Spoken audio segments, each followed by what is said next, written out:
Evet sevgili dostlar, hepinize merhaba. Bugün yalnızım. Neden yalnızım? Çünkü Gül'den biraz rahatsızlığı var. Dinleniyor.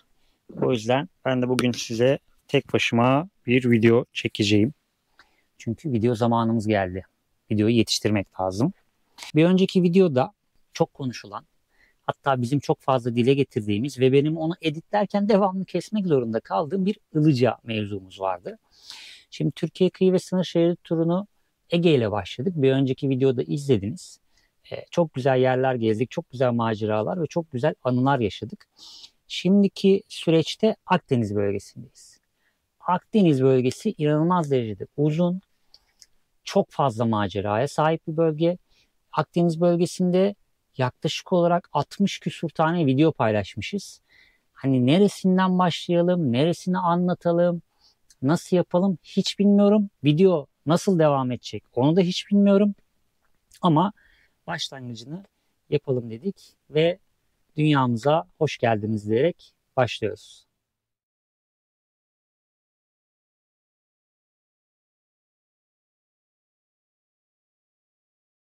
Şimdi Akdeniz bölgesi Muğla'nın bir kısmını içine alıp Kilis'e kadar devam eden bir bölge. Bu yüzden bu bölge biraz uzun bir bölge. Arzu ederseniz 10 gün gibi kısa bir sürede de burayı gezebilirsiniz. Ya da bizim yaptığımız gibi bizim Akdeniz bölgesini gezmemiz herhalde turun en uzun süreli gezilen bölgesi unvanına sahip bir bölge oldu. Şimdi biz Datça'dan çıktıktan sonra, hatta Datça'dan çıkmadan önce bir yabancı bir YouTuber'ın videosuna denk geldik. Kamyon karavanlarıyla Türkiye'ye gelmişler ve Türkiye'yi geziyorlar. Bunların bir videosuna denk geldik. Onlar birkaç farklı bölgenin videosunu birleştirerek bir video yapmışlar. Datça'dan, hatta Bördübet'te kalmışlardı. Bördübet'ten direkt Köyceğiz'e geçtiler onlar. Bördübet'ten Köyceğiz'e geçtiklerinde Köyceğiz'de konakladıkları bir yer tamamen doğal bir Ilıca. Orada meşhur bir Sultaniye kaplıcaları var. Orası değil. Tamamen doğal, böyle ıssız, tarlanın ortasında, kayanın dibinden çıkan bir Ilıca. Çok merak ettim burayı. Haritada çok araştırdım. Ee, Yani 3 gün falan araştırdım. Bulamadım burayı bir türlü. Sonrasında biliyorsunuz, artık hepiniz biliyorsunuz, birçok farklı harita kullanıyorum. Diğer haritalardan videoyu da açıp izledikleri yolu takip etmeye çalıştım. Ve böylelikle buldum. Çok gizli bir Ilıca. Haritalarda çıkmıyor, Google haritalarda çıkmıyor, Yandex'te çıkmıyor. Konum işaretleseniz bile 2 gün sonra konum siliniyor. Muhtemelen özel bir arazi ama kaderine terk edilmiş diye düşündük. O yüzden konum bildiremiyoruz diye düşündük. Hatta Ilıca videosunda ben koordinat olarak paylaşmıştım. O koordinata istinaden geçtiğimiz yıl oraya giden birkaç arkadaşımız da burada senin bahsettiğin gibi bir yer yok, yol kapalı gibilerinden bize geri dönüş yapmışlardı. O karavancılar sayesinde bulduğumuz Ilıca'da mükemmel vakit geçirdik. Böyle güzel bir yere geldik. Ay, düşmeden kayalardan gösterebilirsem. Şimdi daha net gözükecek.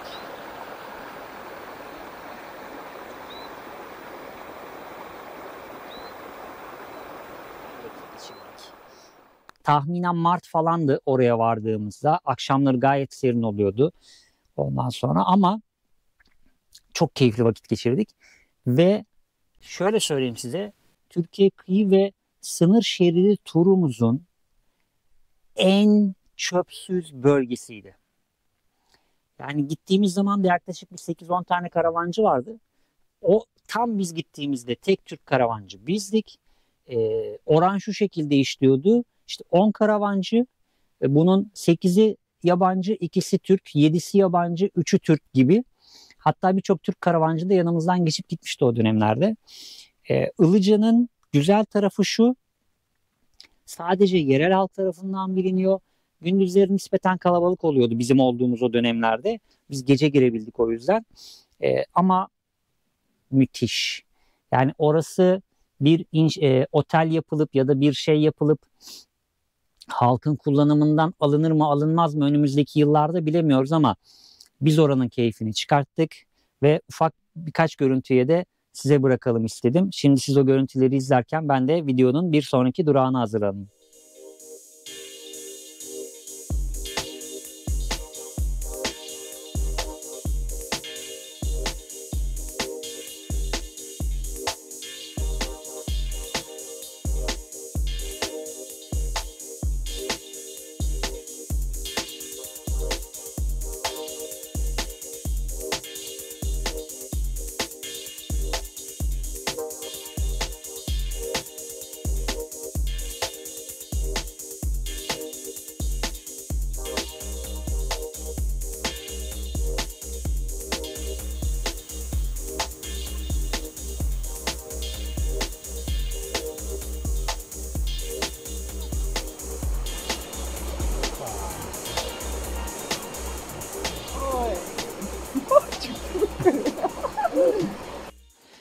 İzlediğiniz gibi gerçekten çok güzel değil mi? Müthiş manzaralar var. Acayip güzel bir yeşillik alan var. Gerçi son dönemde o yeşilliğin kalmadığından bahsedilen birkaç video da izlemiştik. Ve biz gittikten sonra oraya birkaç fenomen arkadaş da gitti. Onların da videoları var. Belki onlarda da denk gelmiş olabilirsiniz buraya. Oradan yolumuzu hemen Dalyan'a çevirdik. Zaten devamı Dalyan. O kısa nehirde hemen feribotla karşıya geçebildiğiniz bir bölüm. Dalyan'a biz daha öncesinde de gitmiştik. Hem karavanla hem motosikletlerle. Dalyan'da karavanla kalabileceğiniz çok fazla yer yok merkezinde, iç kısmında. O yüzden Dalyan'dan devam ettik. Dalyan'ı gezdik. Zaten önceki yıllarda oradaki antik kenti ve kaya mezarlarını da gezmiştik. O yüzden oraları tekrar gezmeyip Fevziye tarafına doğru devam ettik. Fevziye tarafında da çok güzel bir kaplıca var. O kaplıcaya da uğradık. Fevziye kaplıcasında da kalmadık. Oranın işletme sahibi, yani mülk sahibi, karavanla konaklamak isterseniz ücret mukabilinde orada geceleyebiliyorsunuz. Öyle de bir dipnot vereyim. Fiyat konusunda fiyat vermiyorum. Çünkü bizim 2023 yılında gittiğimizde 200 lira gibi bir fiyattı yanlış hatırlamıyorsam. Ama şu anda ne olur ya da siz bu videoyu ne zaman izlersiniz ve fiyat ne olur onu bilemiyorum. O yüzden fiyat konusuna karışmıyorum. Oradan Kapıkargın kaplıcalarına gittik. Kapıkargın kaplıcaları daha evveliyatında tamamen boş bir arsanın içinden geçen bir kaplıcayken oranın etrafını tamamen düzenlemişler. İşte giyinme salonları, soyunma salonları, duşlar vesaireler, otoparklar falan eklemişler. Dışarıda kalan otoparkta bizim gittiğimiz dönemde karavanla konaklamaya müsaade ediyorlardı. Ama şu anda nedir ne değildir, ücret alınıyor mu alınmıyor mu onun hakkında bir bilgim yok. Ama giderseniz havaalanına çok yakın olduğu için her 5 dakikada bir tepenizden bir uçak inme sesi var. Eğer böyle seste uyuyamıyorsanız falan Kapıkargın'ı es geçebilirsiniz ya da gündüz gidip gece devam edebilirsiniz, aklınızda olsun. Sonra rotamızı nereye çevirdik? Sonra rotamız Dalaman'da çok sevdiğimiz bir arkadaşımıza uğradık. Sevgili deneme tahtası Erkin. Onun yanına uğradık. Onunla biraz hasret geçirdik. Oradan rotamızı kıyı şeridinde kalmak koşuluyla Fethiye tarafına doğru yönlendirdik. Karaot plajına devam ettik. Karaot plajını zaten herhalde bilmeyen kalmadı. Devamlı orada kalanlar var. Jandarma tarafından kovulup tekrar 2 gün sonra geri gelenler var.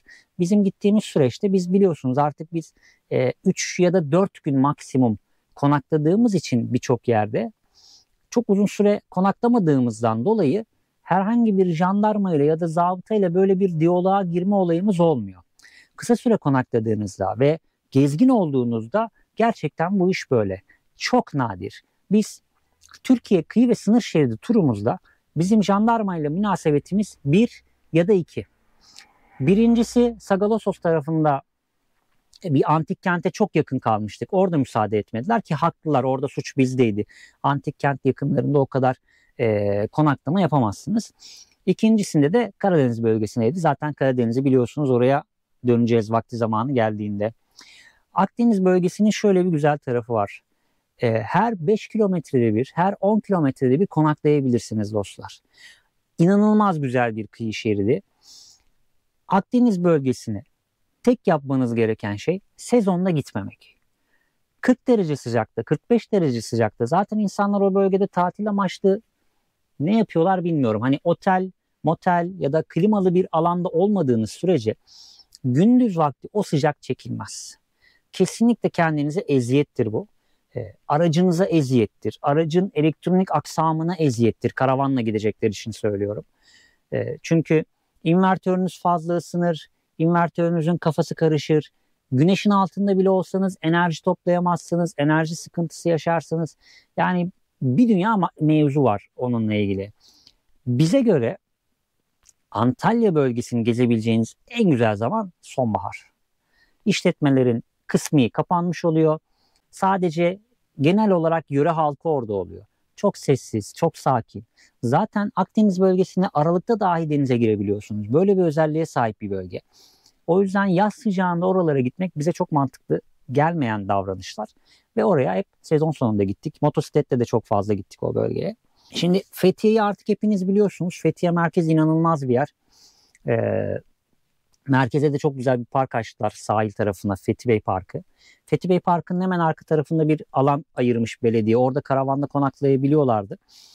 Ama yerleşik karavancılar vardı. Bakın, karavan kültürünün en kötü tarafı yerleşik karavancılar. Gece konducu karavancılar. Biz karavancılar olarak bunlardan kurtulmadığımız sürece ya da yerel yönetimler ya da yönetimler bunlara bir çözüm bulmadıkları sürece karavancılarla ilgili çok büyük problemler olmaya devam edecek. Ve sizlerin de bildiği üzere bize yazdığınız mesajlardan yola çıkarak söylüyorum bunu. Siz de Bursa'ya döndünüz, işte bir arsa mı bakıyorsunuz, neler yapıyorsunuz, bizi bilgilendirin, işte siz de tiny house'a mı döneceksiniz diye çok fazla mesaj almaya başladık şu son bir haftadır. Biz dönmeyeceğiz arkadaşlar. Biz karavanda yaşamaya devam ediyoruz. Çünkü karavan kültürünü benimsemiş, hareketli bir eve sahibiz. O yüzden bulunduğunuz bölgede 4 gün maksimum konaklama yaptığınız sürece kimse size bir şey söylemiyor. Siz karşınızdaki insana saygı gösterdiğiniz sürece hiç kimse size gelip de birader burada kalamazsın, devam et demiyor. Bu çizgiyi koruduğunuz sürece karavan hayatından çok memnun kalırsınız. Size çok özel bir dipnottur bu. Fethiye'den çıktık. Fethiye'den kıyıdan devam ettiğiniz zaman Kayaköy'e falan geliyorsunuz. Mübalağa döneminde terk edilmiş bir köy. Müthiş bir yer.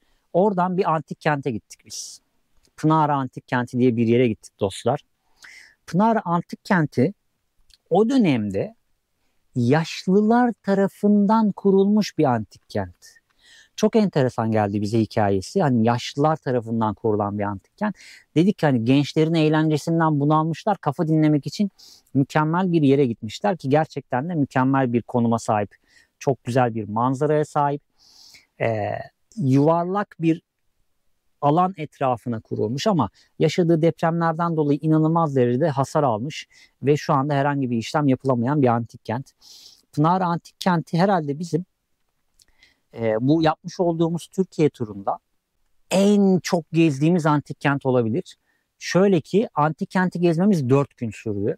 Otelde Gülden'in telefonundan adım sayarı aktif etmiştik.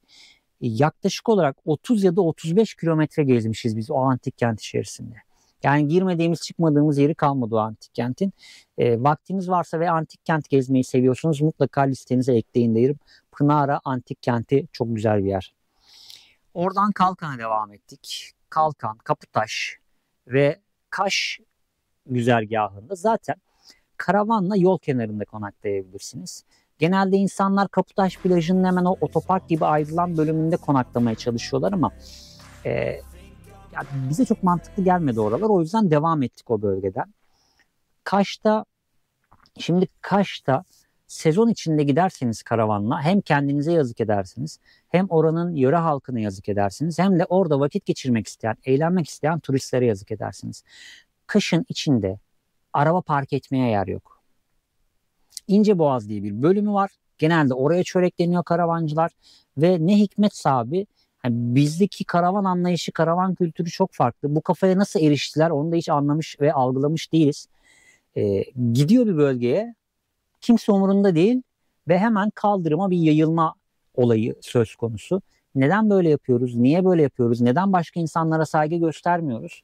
Bu gerçekten psikiyatrlar tarafından ele alınması gereken bir konu. İnsanların birbirine saygı göstermemesi, birbirlerine karşı imtiyazlı olmaması gerçekten incelenmesi gereken bir konu diye düşünüyorum. Şimdi Kaş'tan da devam ettik. Kaş'tan devam ettikten sonra Demre'ye geldik. Demre'nin şöyle bir özelliği var dostlar. Demre Noel Baba'nın yaşadığı yer olarak adlandırılıyor birçok okuduğumuz bilgide. Aziz Nikolas aynı zamanda.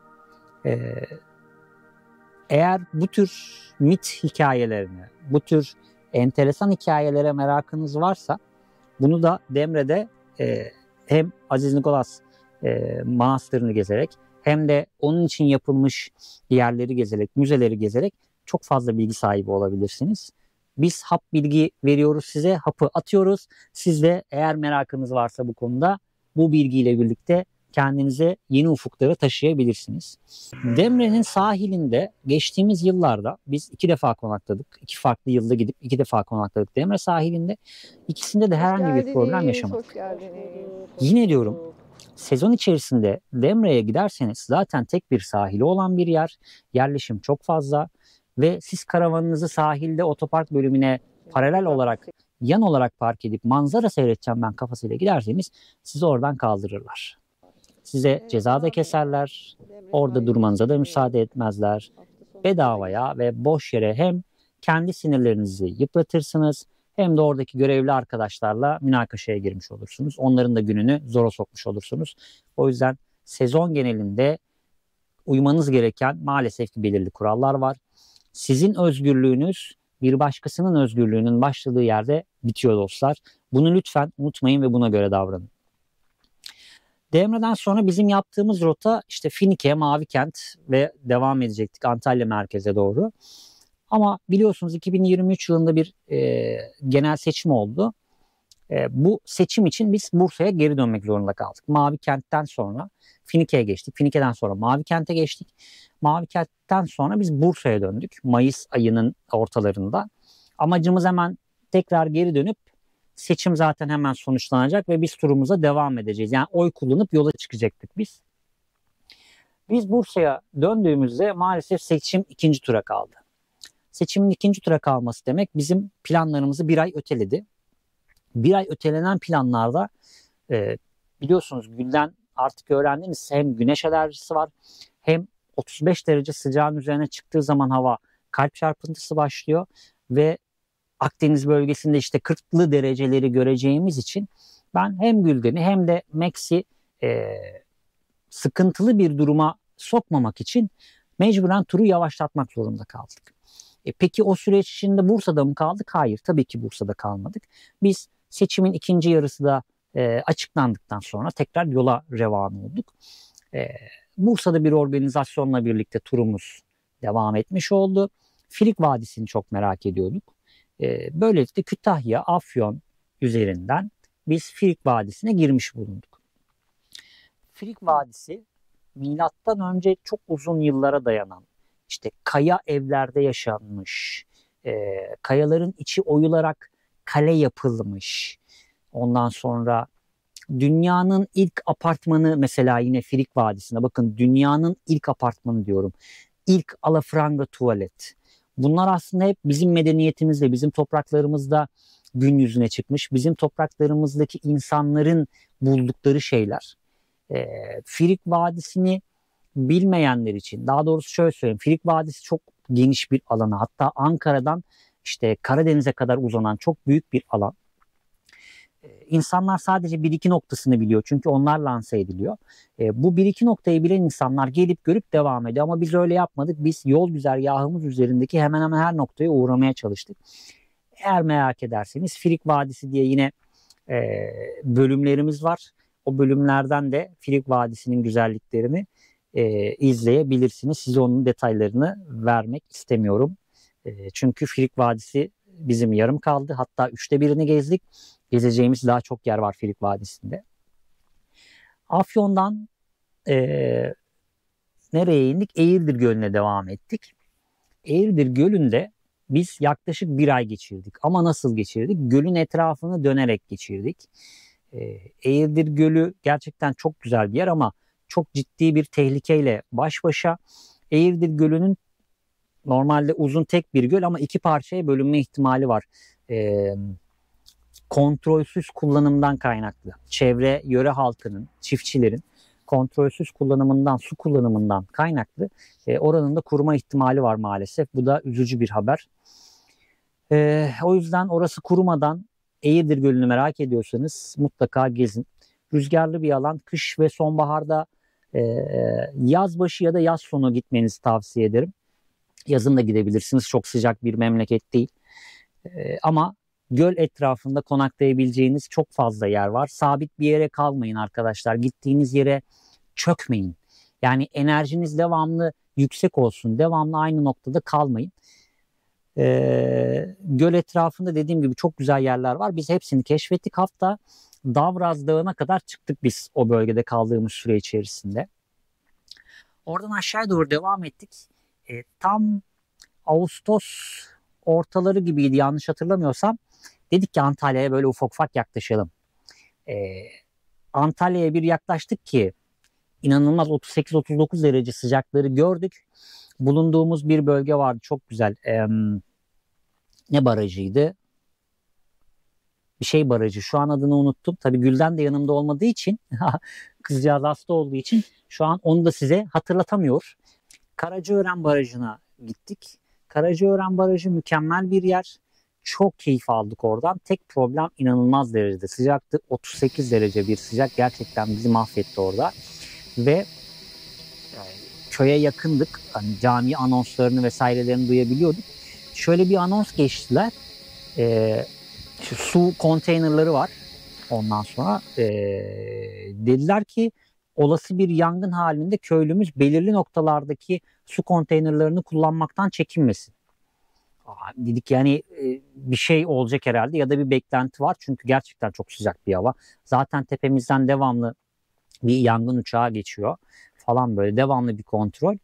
O yüzden orada çok tedirgin olduk ve ikinci gün oradan kaçtık. Nereye kaçtık? Tabii ki Eğirdir'e geri kaçtık. Çünkü en serin bölge Eğirdir'di o zaman o bölgede. Oraya tekrardan geri kaçtık. Ama yapacak bir şey yok. Hani yola da devam etmeniz lazım. Tur bu sefer çok uzuyor. Normalde işte dediğim gibi biz ilk seçimde gidip geri dönmüş olsaydık biz o tur daha hızlı geçmiş olacaktı ve sonbaharda biz Doğu bölgesine girmiş olacaktık aslına bakarsanız. Ondan sonra yani tur bu kadar uzamayacaktı daha doğrusu. 616 gün sürdü tur biliyorsunuz. Yani çok çok uzadı. Bunun en uzun süresi de işte Antalya bölgesi.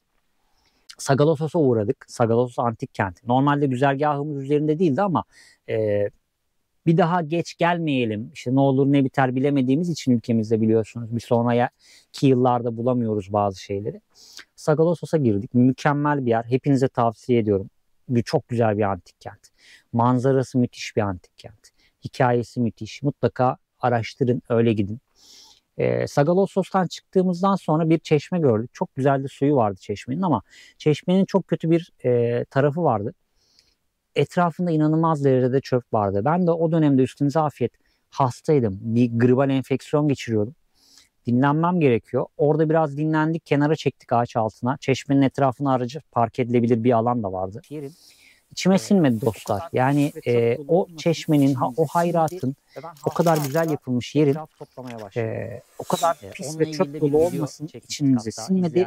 Ve ben hasta etraf toplamaya başladım.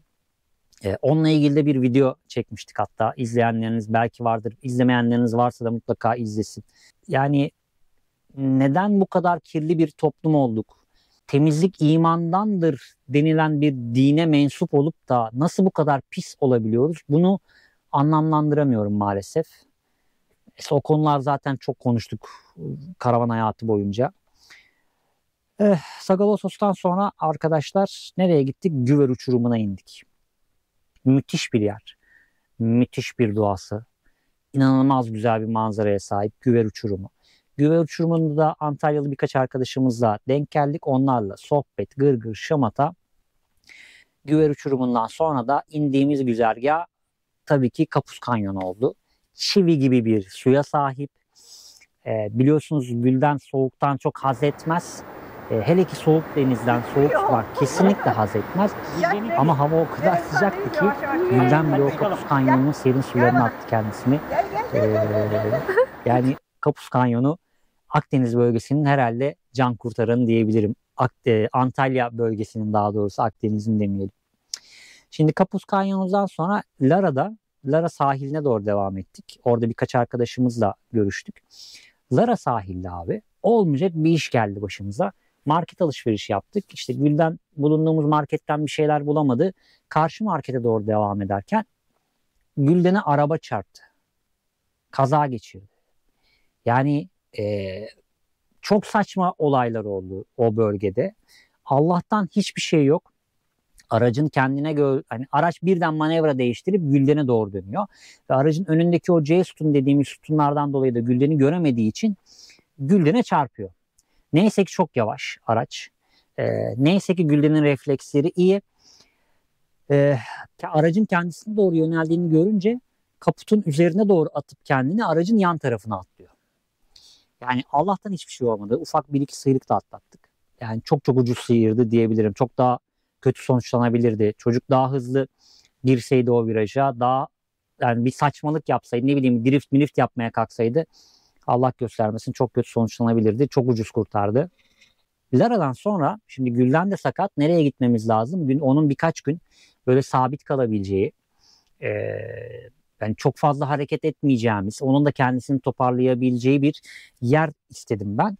Ve en yakın bölge Serik'ti. Serik'te biliyorsunuz bir karavan parkı vardı. Ücretsiz. 15 güne kadar ücretsiz kullanılabiliyordu. Kullanılabiliyordu diyorum çünkü 2024 yılının yazında maalesef ki Serik Karavan Parkı da ücretli oldu dostlar. Yani bir kesim var, işte belediye bize yer göstersin, belediye bize yer göstersin deyip işte makul fiyatlı yer göstersin dendiğinde arkadaşlar, şu anda Serik Karavan Parkı ücretli ve 500 lira günlüğü var.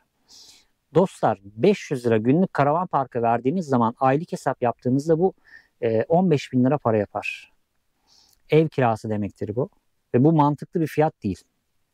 Özellikle bizim gibi gezgin karavancıların, hareketli olan karavancıların tercih etmeyeceği bir nokta. Siz oraya gidebilir, aylarca kalabilir, orayı yazlık gibi değerlendirebilirsiniz ama maalesef karavan hayatı bu değil. Bunu karıştırıyorsunuz.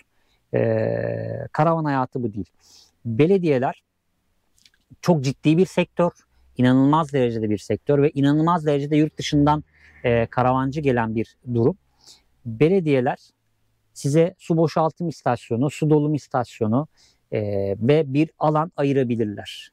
Ve bunu ücretsiz yapabilirler. Buna illaki ücret almak zorunluluğu yok.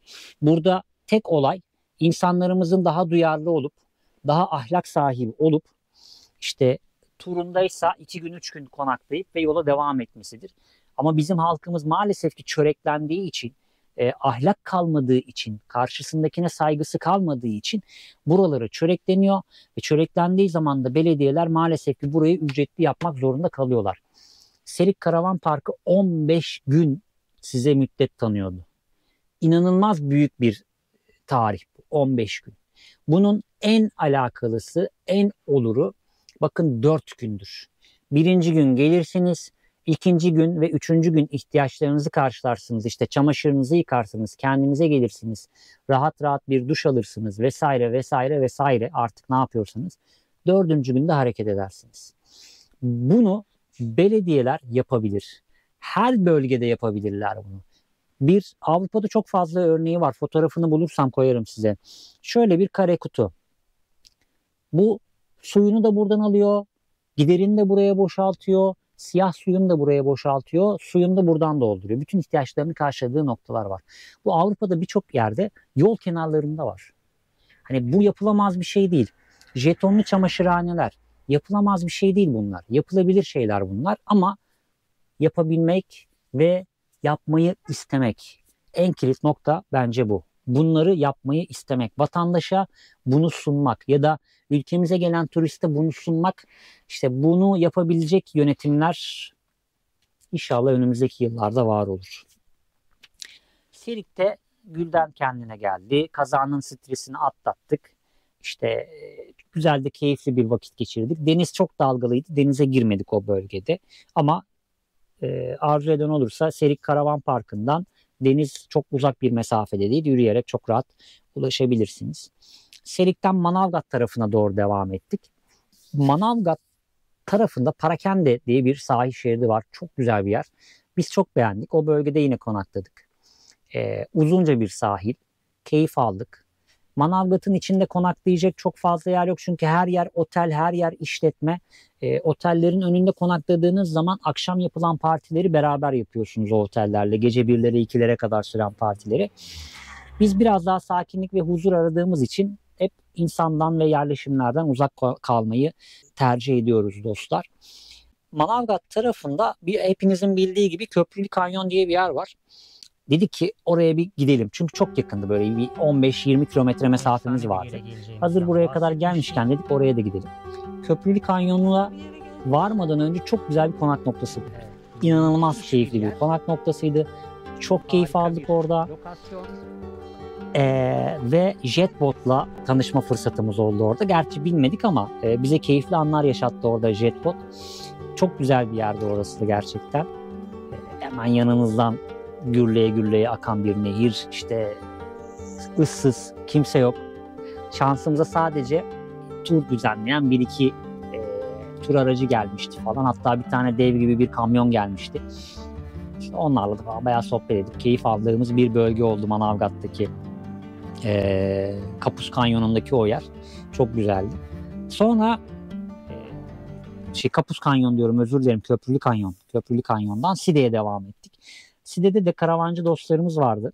Onlarla buluşma fırsatımız oldu. Max yeni arkadaşlar edindi.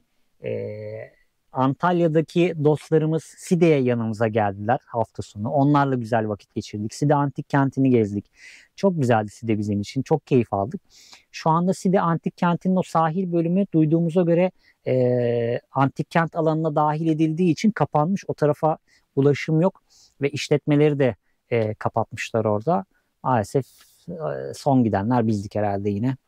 Oradan Alanya tarafına devam ettik. Alanya'da Gazipaşa plajı, o kaya havuz, doğal kaya havuzları olan yer. Bizim gittiğimiz dönemde artık işte sonbahara yaklaştığımız için fırtına koptu orada. Yani yaklaşık 100-150 metre geride olan kıyı şeridi neredeyse karavan parka kadar geldi. Gazipaşa'daki karavan parkında şöyle bir olayı var dostlar. Aslında ücretli ama her gün ücret almak için zabıta gelmiyor. Haftada bir, 2 haftada bir ya da ayda bir geliyor. Biz ona denk geldik mesela. Geliyor, çok cüzi bir rakam almışlardı o dönemde. 50 lira gibi bir rakam almışlardı. Geliyor, alıyor ve gidiyor. Yani eğer zabıta gelmezse ücretsiz bir karavan konaklama alanı, ama zabıta gelirse ücretli bir karavan konaklama alanı. Orayı da ayrıca söyleyeyim, öyle bir enteresan bir durum var orada. Yani hep kıyı ve sınır şeridi turu olduğu için o bölgede mesela biz işte Antalya-Alanya arasındaki o bölgeyi gezerken birçok takipçimiz işte şurada da şu vardı, şuraya da gitseydiniz keşke diye çok fazla mesaj attı bize, ama onların o dönemde o attıkları yerlerin hepsini biz kaydettik. Kıyı şeridinden uzak kalmak istemediğimiz için hep aşağıda kalmak taraftarıydık. Kıyıya yakın kalmak taraftarıydık. İşte en fazla 15-20 kilometre içeri girdik. Birçok yeri de bile isteye boş bıraktık o bölgede ki bir sonraki turda gitmek için bahanemiz olsun. Ya oraya kadar gittik görmedik, mutlaka oraya gitmemiz lazım diye bahanemiz olsun diye birçok yeri bu yüzden bırakmak zorunda kaldık. Alanya bölgesine vardığımızda Kasım ayı gelmişti. Kasım ayında dedik biz rapora hazırlayalım kendimize. İşte ne kadar maliyetimiz var, ne kadar harcama yapmışız, işte Max'e ne kadar harcama yapmışız, araç ne kadar mazot yakmış falan. Kasım ayında, 2023'ün Kasım'ında bir Z raporu düzenledik. Arzu edip izlemek isteyenler varsa izleyebilirler. Ben video numarasını yazarım şimdi ekranlara. Bizim kafamızda olan, sabit konaklamayan, dışarıda yemek yemeyen, çünkü mutfak yanınızda geziyorsunuz. Dışarıda herhangi bir kafeye gidip içmeyen, çünkü mutfak yanınızda geziyorsunuz. Bunun yapılabilirliği gerçekten var mı diyenler mutlaka o videoyu izlesin. Çünkü o videoda söylenen rakamlara inanamazsınız. Birçok kanal izliyoruz hepimiz. Sizler de mutlaka izliyorsunuz bu videoyu izleyenler. Aylık 40 bin liralar, 50 bin liralar, 60 bin liralar, birçok rakam telaffuz ediliyor. Şayet ki siz dışarıda yemek yer, dışarıdaki her aktiviteye katılmak ister, İşte o ünlü kahve dükkanlarından kahve içer, bunları yaparsanız, plajlara gidip plajlara ücret öderseniz aylık 100 bin lira dahi belki size yetmeyebilir. Bazı şeylerden feragat edip aslında feragat da etmiyorsunuz. Sadece boşa harcama yapmıyorsunuz. O mantığa da biz pandemi dönemiyle, pandemi sayesinde ulaştık maalesef. Çünkü biz karavan hayatına geçmeden önce işte çalıştığımız dönemde evde yemek yapmıyorduk hiçbir zaman. Hani devamlı dışarıdan söylüyorduk. Bulunduğumuz bölge 7/24 hayatta olan bir bölgeydi. Yani gecenin 12'sinde bile sarma bulup sipariş edebildiğiniz bir bölge ya da serpme kahvaltı sipariş edebildiğiniz bir bölgeydi. Öyle söyleyeyim size. O yüzden bu hayattan direkt karavan hayatına geçip ve yaptığınız o saçma masrafların aslında gerçekten saçma olduğunu, o kadar masraf yapmadan da yaşayabildiğinizi fark ettikten sonra inanın ki çok daha düşük rakamlara hayatınızı idame ettirebiliyorsunuz ve bu sayede de gezebiliyorsunuz. filan. Biz bu sayede Türkiye kıyı ve sınır şehirli turunu bitirdik dostlar. 616 gün sürdü. Daha da kısa sürebilirdi. Daha da uzun yapabilirsiniz bunu. Her 5 kilometrede bir durursunuz. Ayda çeyrek depodan daha az mazot yersiniz vesaire vesaire. Bu çok geniş ve çok güzel bir konu. Arzu ederseniz bununla ilgili de nasıl böyle bir hayat sürdürülebilir diye de bir video çekerim. Arzu ederseniz çekeriz. Gülden olmadığı için çekerim diyorum. Biliyorsunuz şu anda son yaklaşık bir yıldır size güzel görüntüler aktarmamızın sebebi sevgili Gülden'in kardeşinin bize Amerika'dan GoPro'yu hediye etmesi oldu. GoPro'yu getirmesi oldu. Biz de madem bir GoPro'muz oldu, normalde SJCam'in SJ8 Pro diye bir kamerasını kullanıyorduk. Dedik ki bu kamerayı satalım. Bu kamerayı satınca da buradan gelecek olan meblağla mikrofon alalım. Şu yakamda görmüş olduğunuz mikrofonlar. Bu mikrofonları alalım dedik. O dönemde mikrofon araştırması yaptık falan. Sevgili bir takipçimiz, Side'de sohbet ettiğimiz ve birlikte vakit geçirdiğimiz sevgili takipçimiz bizim kameramıza talip oldu. Tamam dedik, o zaman şöyle yap dedik. Sen bize, işte biz bunların marka modelini söyledik ona. Dedik ki sen bize bunu al, biz de sana kamerayı göndermiş olalım. Ondan sonra öyle bir ticaret yaptık onunla. Ve o dönemde biz Anamur taraflarındaydık. İşte Anamur'da kargo bekledik birkaç gün. Ekstradan kalmış olduk falan. Şimdi cihazlar geldikten sonra şöyle bir sıkıntı yaşadık. Bu cihazların bir ara aparatı var. Maalesef ki uyumlu olmadı bizim elimizdeki aparatla. Ve o aparatta o zaman için bir bütçe ayırmadığımızdan dolayı aparatı alamadık. Doğal olarak bizim şu cihazları kullanmamız çok uzun bir süre sürdü. Bunları kullanabilmemiz. Yine sevgili takipçimizin sokak hayvanlarına mama alın benim yerime demesiyle birlikte bize o ara aparatı hediye etti ve sesimiz size sevgili takipçimizin sayesinde daha net geliyor artık. Etraftaki sesleri daha az duyuyorsunuz. Sonra Prens Charles koyu. Rivayete göre Prens Charles ve heyeti bir gemiyle bir koya geliyorlar. Bu Prens Charles koyuna ulaşım çok zor. Bu adamlar o koyu bir ay kadar falan kapatıyor. İşte gazeteciler vesaireler falan filan. Koyun adı Prens Charles olarak kalıyor. Ondan sonra o bölgeye gittik. Tabii araçla o bölgeye giremiyorsunuz. Biz bir sonraki koyda konakladık ve Prens Charles koyuna patika ve zorlu bir yürüyüş yaparak yürüdük. Gerçekten de mükemmel bir koy. İnşallah orası böyle bakir kalır. Gerçi biz gelmeden önce yaklaşık 1 ya da 2 yıl önce yine o koyda çok ciddi bir yangın olmuş.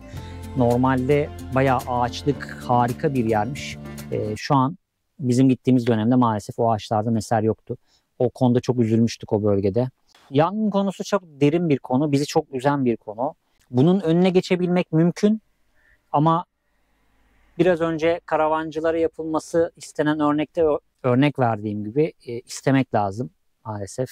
Bazı şeyleri düşünmemek lazım. Bazı şeylerin halkın yararına olduğunun daha faydalı olduğunu bilmek lazım. Neyse. Şimdi Prens Charles koyundan birçok karavancının gittiği ve memnun kaldığı İncekum plajı.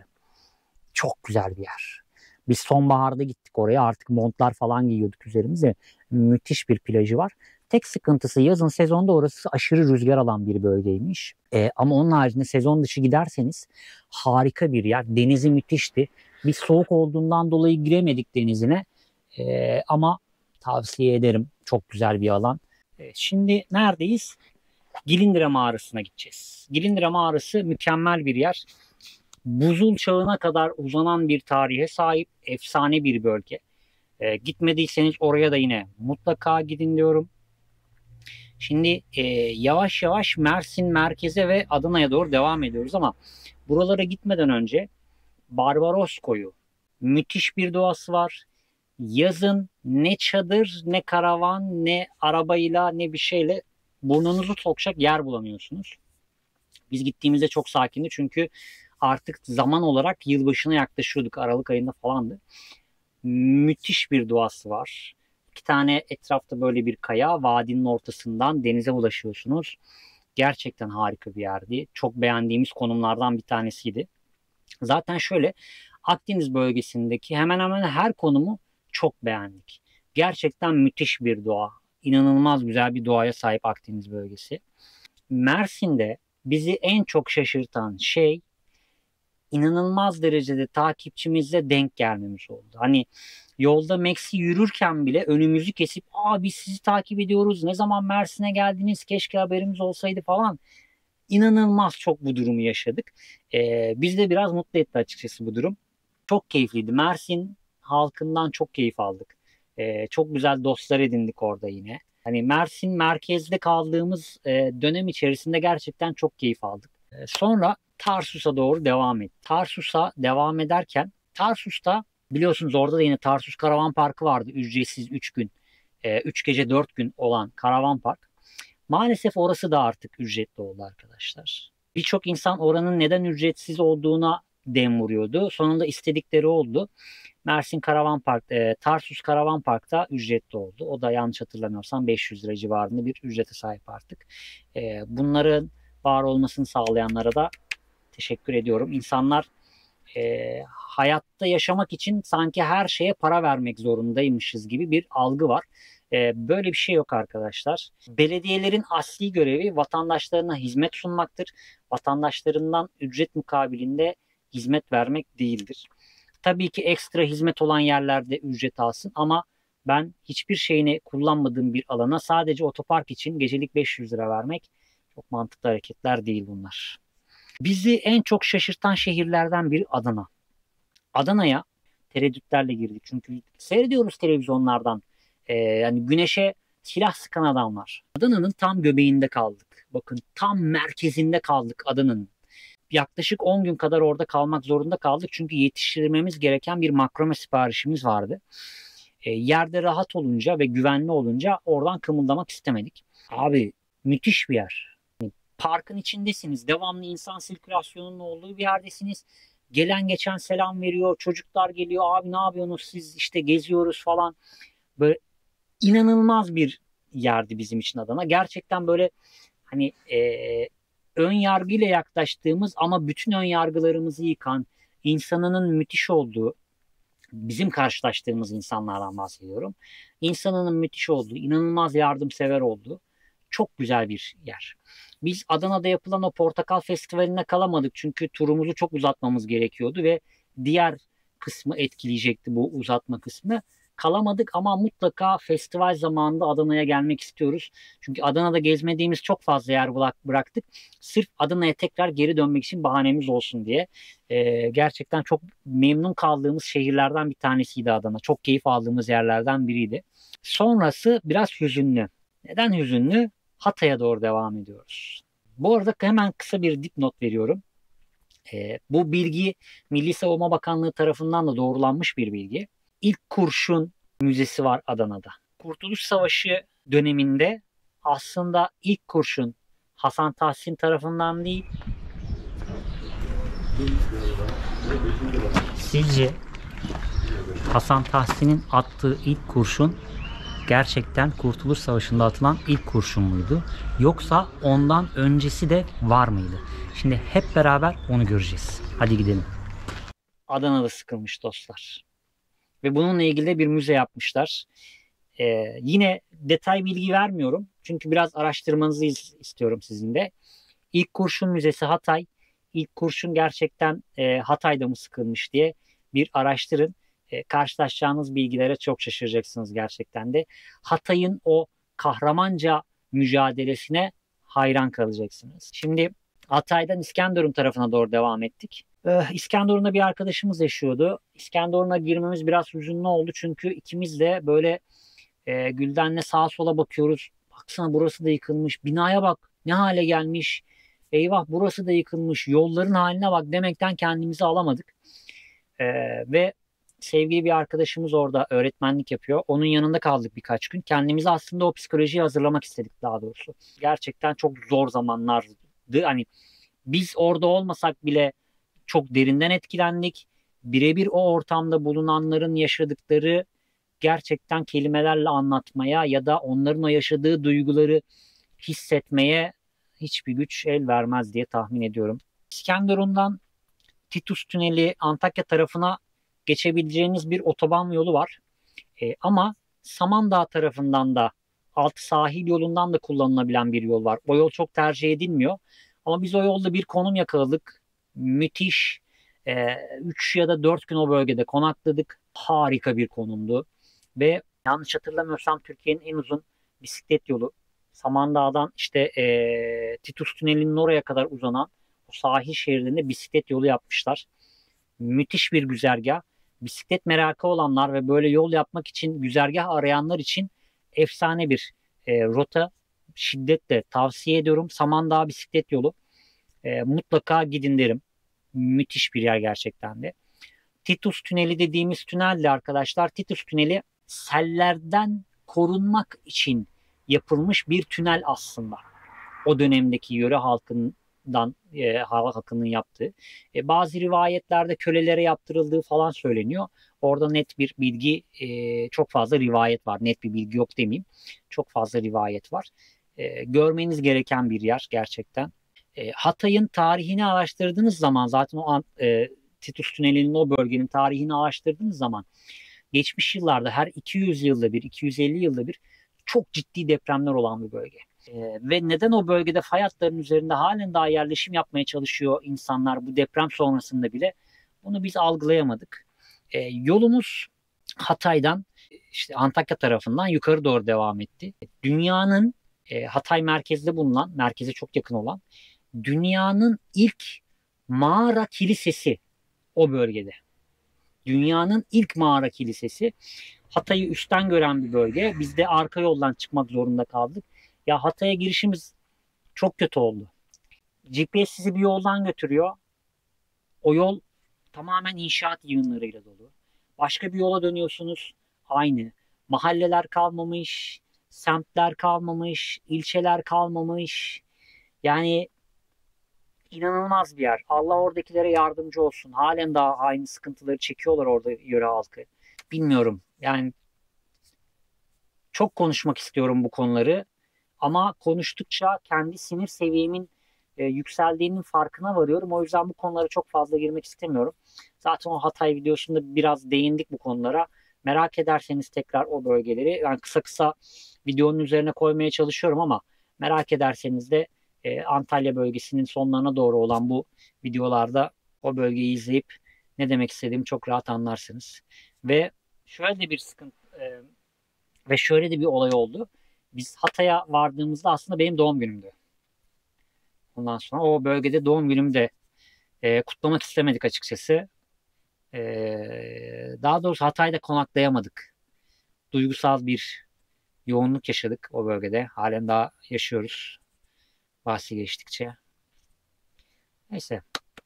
Oradan Hatay'ın çıkışına doğru olan Bakras Kalesi'ne gittik. Gerçekten hiçbir çalışma yapılmayan ama zamana meydan okuyan bir kale. Vaktiniz varken ve orası daha henüz yıkılmamışken, tamamen yok olmamışken mutlaka görün. Hatay'ın çıkışına doğru. Yöre halkından yol tarifi alın çünkü çok saçma yolları sizi sokabilir. Çıkmaz yollara sizi sokabilir. Çok dik yollara sizi sokabilir. Bakras Kalesi'ne gitmek için mutlaka yöre halkından yol tarifi alın. O zaten bir köyün içinden geçmek zorundasınız.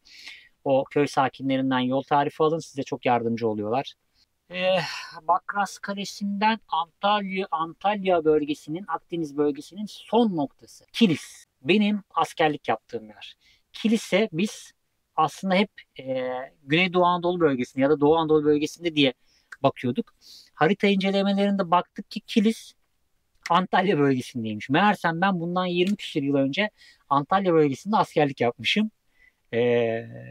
Kilis o yönden çok enteresan bir anıya sahip benim için. Ben o dönemde askerlik yaptığım dönemde Kilis'te hiçbir şey yoktu. İnanılmaz bir göç almış. Yeni siteler, AVM'ler, işte çok enteresan yerler yapılmış gerçekten Kilis'te. Bayağı bir şok olmuştuk. Onun videosunu da yayınlamıştık zaten. Çok güzel yerler.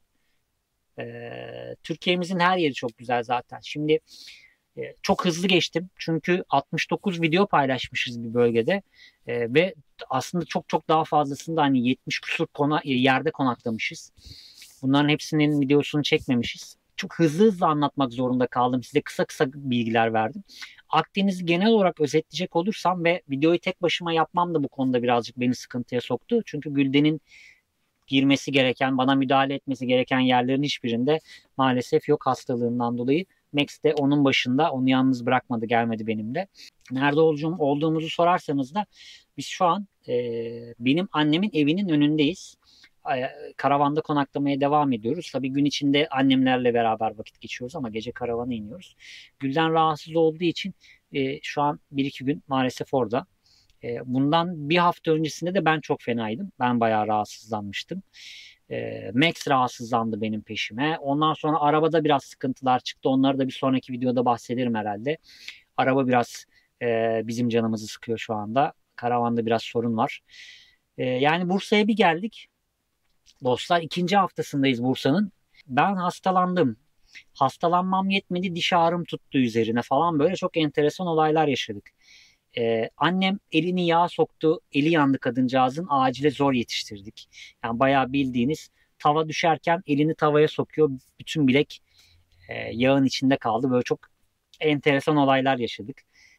Peşine Max biraz rahatsızlandı. Max'i hemen yakında veteriner var, veterinere götürmek zorunda kaldık falan. Neyse ki ne annemde, ne bende, ne de Max'te bir problem yok Allah'a şükür. Ama arabada muhtemelen bir problem var çünkü semptomlar onu gösteriyor. Bir sıkıntı olduğunu gösteriyor. Müdahale etmeyi deneyeceğiz ama bakalım ne kadar başarılı olacağız bilmiyorum. Malumunuz servis fiyatları ayyuka çıkmış vaziyette.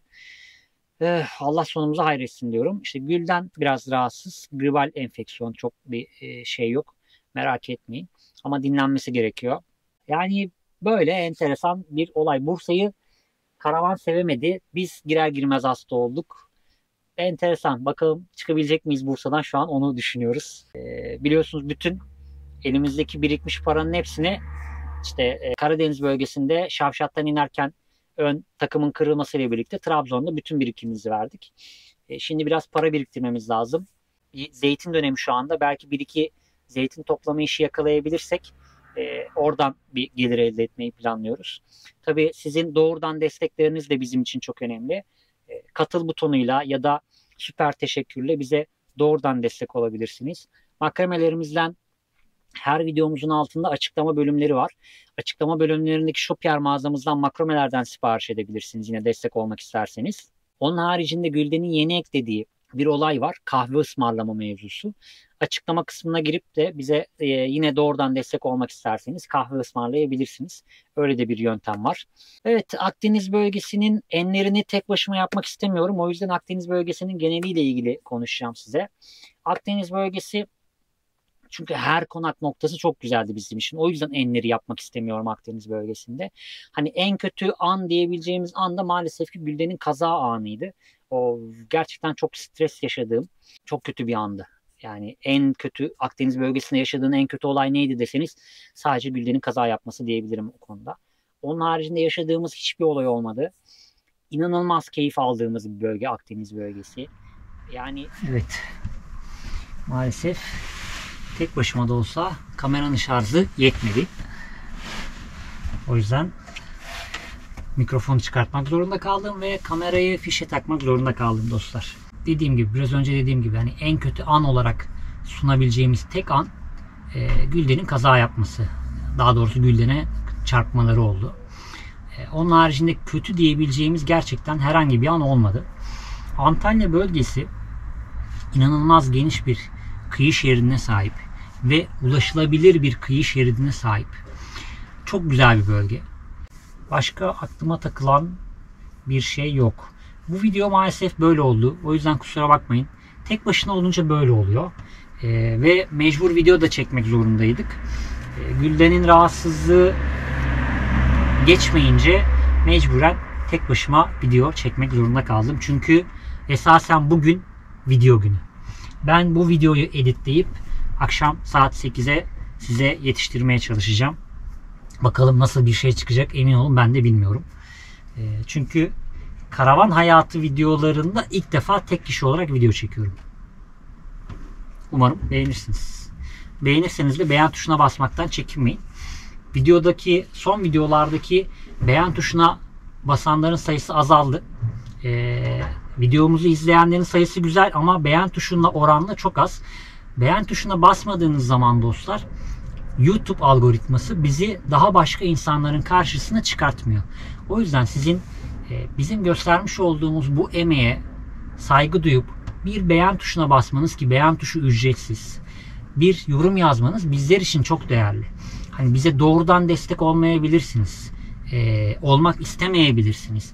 Ama yapılan bir emeğe saygı göstermek, bunu desteklemek ve teşvik etmek sizin elinizde. Bu yüzden beğen tuşuna basmanız ve yorum yapmanız çok önemli.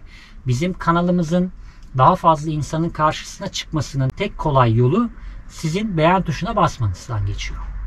Siz beğen tuşuna basarsanız bizim yapmış olduğumuz bu kanal, bu içerikler daha fazla insanın karşısına çıkacak ve sabit bir gelir olmadan Türkiye turu yapılabildiği, işte öyle 2-3 şehir gezip de ben Türkiye turu yaptım değil de yola çıkıldığından sonra 616 gün içerisinde sabit gelir olmadan Türkiye turunun yapılabildiğini, yapılabilirliğini biz en somut örneklerinden biriyiz.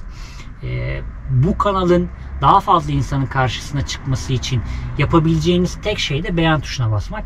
Lütfen beğen tuşuna basmaktan kendinizi geri bırakmayın. Beğen tuşuna basın. Yorum yaparsanız da ayrıyetten seviniriz. Doğrudan teşekkür etmek isteyen takipçilerimiz ya da değerli izleyenlerimiz varsa da süper teşekkür ya da katıl butonuna basarak bize doğrudan desteklerini gösterebilirler. Ayrıca açıklama butonunda videonun açıklama kısmının altlarına doğru makremelerimizden almak isterseniz Shopier linkimiz mevcut. Linke tıklayarak Shopier mağazamızdan makremelerimizden satın alabilirsiniz. Veyahut da bize kahve ısmarlamak isterseniz yine açıklama kısmının altlarında yazan bana kahve ısmarla kısmından da doğrudan destek olarak bize kahve ısmarlayabilirsiniz. Genel olarak toparlayalım.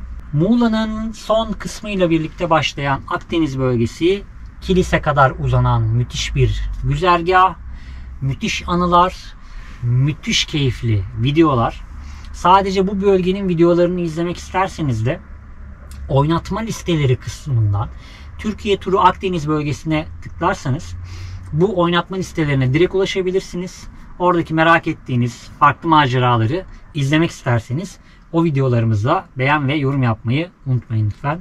Bir sonraki macerada görüşmek üzere diyelim. Bir sonraki maceramız Doğu bölgesine girişimizle gerçekleşecek. Bakalım Doğu bölgesinde neler yapmışız, sizlere neler aktarmışız. Umarım ki Gülden o tarihe kadar, yani hafta sonuna kadar iyileşir ve bu videoyu tek başıma çekmek zorunda kalmam. Gülden'le birlikte çekerim. Kendinize çok iyi bakın. Hoşça kalın.